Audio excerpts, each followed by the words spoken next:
Sure. My name is Mike Hopkins. I'm the Executive Director of the Maryland Racing Commission, and I've been involved in that going on a little over almost 29 years.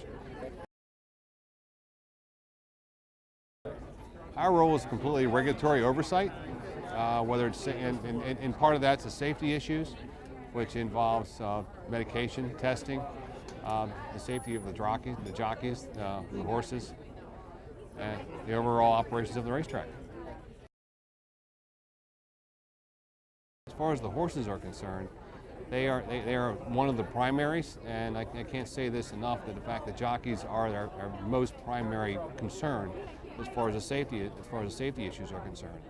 And we deal with them a little bit separately as far as their equipment, et cetera, that type of a thing, and trying to teach riders, especially young riders, what's right and what's the wrong way to ride in a race through filmed process with our stewards when an incident occurs during the running of the race. Secondarily, as far as the horses are concerned, we run a fairly stringent pre-race program here as far as the pre-race examination when we look at them in the barns and the paddock when they're warming up on the racetrack and in the starting gate and after the race. And if a horse is questionable, we have no qualms about scratching the horse if he's not correct and the state vet is not sure that the horse is absolutely sound. We will go ahead and eliminate them from the race for the safety of the animal and the welfare of the animal, safety of the rider. Well, a lot of times take these horses that come in is the fact is we make them remove their bandages. We'll flex their legs, their ankles, their tendons. We'll palpate the ankles, they're feeling for heat. We make them jog. And a lot of times if there's an issue there, when there's a pre-existing condition and we're aware of that, sometimes the veterinarian will not make a decision at that point to recommend scratching the horse, not letting him run, but it could be their experience that later in the day when the horse gets underweight and warms up a little bit, that issue goes away. Is the fact is they warm themselves out. Like any other athlete, they might be a little sore, a little tense. That once they loosen up a little bit, they're fine. But the pre-race examination is very important. It's very key as far as having a hands-on approach to all these horses as they come into race. I think it's a great program they started. It's a good baseline. I think the amount of time they require as far as the race experience is concerned, from what I did becoming a steward, I worked in the barn area for a period of time. I worked in a racing office as a entry clerk. I was a horse identifier, paddock judge every once in a while I was filling in. That type of experience over a period of time is invaluable to anyone that wants to become a steward. Not saying it's absolutely necessary, but it gives you a great appreciation and understanding how a racing office works, because they are very unique. And by having a little bit of horsemanship background, it gives you a better understanding of the trainer's thought process as far as why they're running a horse, why they want to scratch the horse. But there's no substitute for experience in a steward stand. You can teach individuals law and circumstances and situations all day long and relate these things all day long, and you're not going to get that experience to be able to hone your skills unless you're able to watch those races and make a determination and a judgment, which is the hardest thing to learn, of what's right and what's wrong.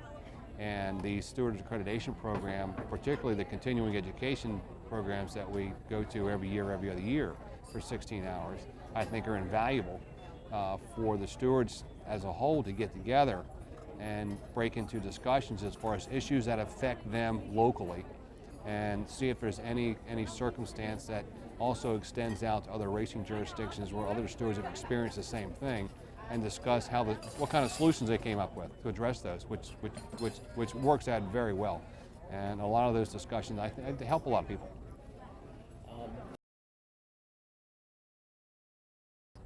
Well, what we're looking at is a number of years ago when the Racing Medication Testing Consortium was created, approximately 10 years ago.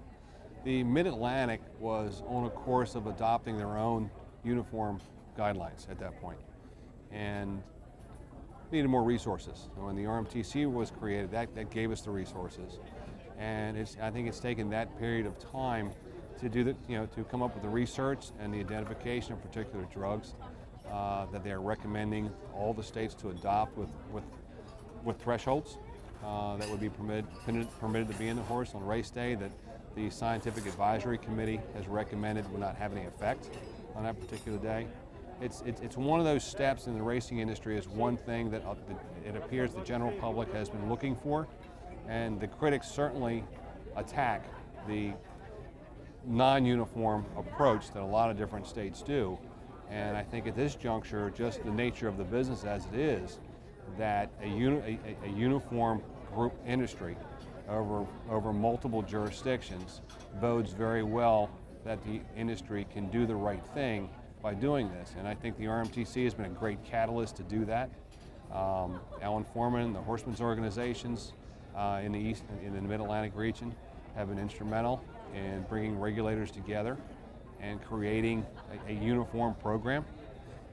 Step one was the uniformity of the medication. Step two is a great, penalties, and which is in addition to what normally we would do. And I foresee, primarily the first one to take effect, which we're trying to do now, have them all effective by the 1st of January 2014.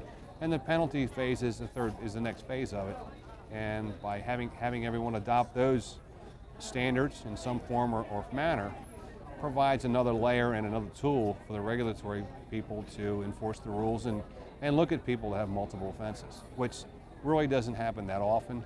But in the event when you do have these individuals that do not comply with the rules as far as medication is concerned, it gives you one more tool that you can put out there to them as a deterrent. Right, it's that laboratories, as far as accreditation programs are concerned, are great. As far as what they use right now, the international standard, as far as that says that they comply with their internal guidelines. The RMT accreditation program provides another component to that. It provides some research. It also provides